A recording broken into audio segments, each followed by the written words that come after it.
My family moved from suburban New Jersey, exit 9, if you were wondering, to the boondocks in Connecticut when I was 7. As the story goes, after my Bubby, Zichrona Levarcha, saw where we were moving to, the country, the really long driveway, and not one Jewish name on any of the mailboxes in sight, she said to my parents, "What are you doing to your children?" Implicit in her sharp question was the message that our Jewish life and community was over. Maybe we would be outcasts, and it would be all my parents' fault. She was wrong, of course. My brother married a rabbi. I became one. It seems whatever my parents did to their children by moving to what seemed as the middle of nowhere worked out kind of okay. Her understanding of what a meaningful Jewish life meant, what safety looked like, and what would guarantee the future were shaped, of course, by her own story and the time that she had lived. While she may have thought growing up in suburban New Jersey in a highly Jewish environment would guarantee the Jewish future, there is nothing inevitable about keeping the flame of Jewish life alive. In fact, even from the days of the Mishkan and the Beit HaMikdash, that has been true. In this week's parasha, Parashat Tzav, we read, Eish tamid tukad ala mizbeach lo tichbe, a perpetual or a eternal light fire shall be kept burning, continual fire shall be kept burning on the altar. Don't let it go out. May sound like a Peter Paul and Mary song. That's where that comes from. Everything traces back to the Torah. Allowing the fire to go out was considered actually a double transgression.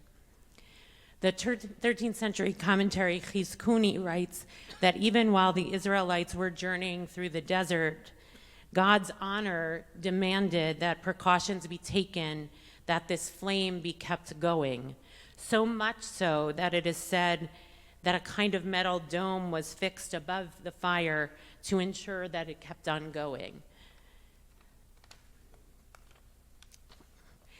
But later commentaries were less attentive to the fire on the actual altar and more preoccupied with the fire in our Mikdash Ma'at, in our own souls, and in the soul of the Jewish people.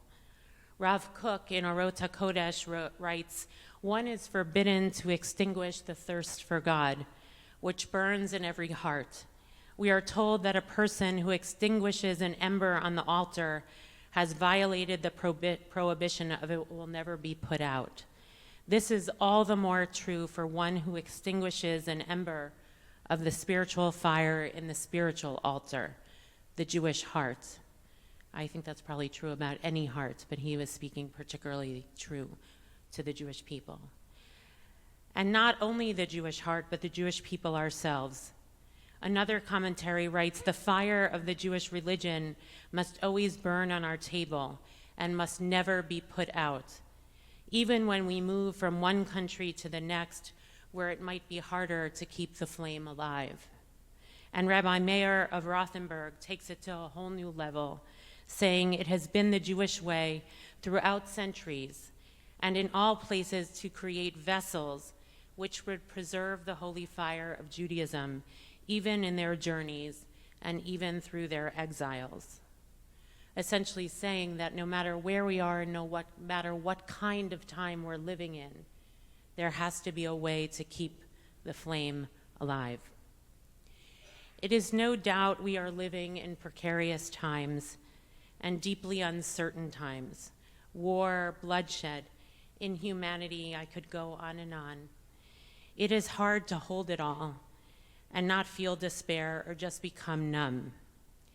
And living deeply in this one verse of this parasha, Eish tamid tukad ala mizbeach, lo tichbe, a perpetual fire shall be kept burning on the altar, not to go out, is the commitment that we need to be reminded of to stoke the flame and never let it go out. I think mostly also that's why we come. That's why we come to shul, so we get reminded of that, so we can touch that, so we can feel it, So we remind ourselves that we're not living on an endless treadmill of horror and newspaper articles, and to come here and say, there is something alive in me. There is something on fire in me. There is something enlightened in us. There is a better way to look. There is a better way to search. Rav Kook and Rabbi Meir of Rothenburg, not unlike us, I am sure, had their worries. And yet they turned to the Torah to prod them, to inspire them, to command them, to teach them that the spark inside of us, inside the Jewish people in our tradition, is there only if we tend to it. It is Shabbat HaGadol, the great Shabbat prior to Pesach, in which we anticipate our redemption. We don't mark liberation with a party in our tradition.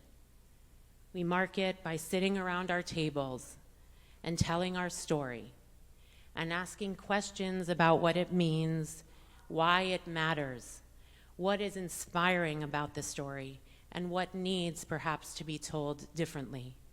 It is this enterprise that teaches us so deeply that no story is ever static, that no spiritual condition is ever inescapable, that no matter where we live or what time period we were born into, there may be no guarantees, but nothing aside from our mortality is inevitable.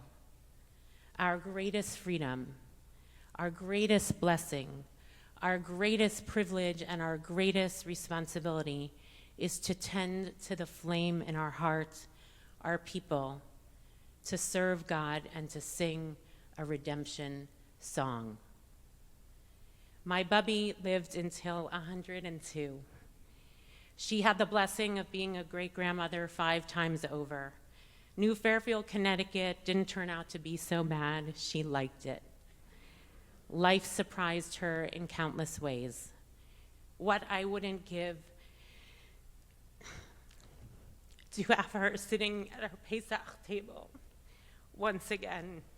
But in her absence, I will tell her story just like we tell so many stories at the Seder of those who used to sit at our tables and stoke our fire to build a story and to renew our tradition, to be a purposeful, a just, a dignified, and most importantly, a shining people that cares not only about who we are, but who everyone else is in the world, to shine a light even in the darkness, so that light will never, ever go out.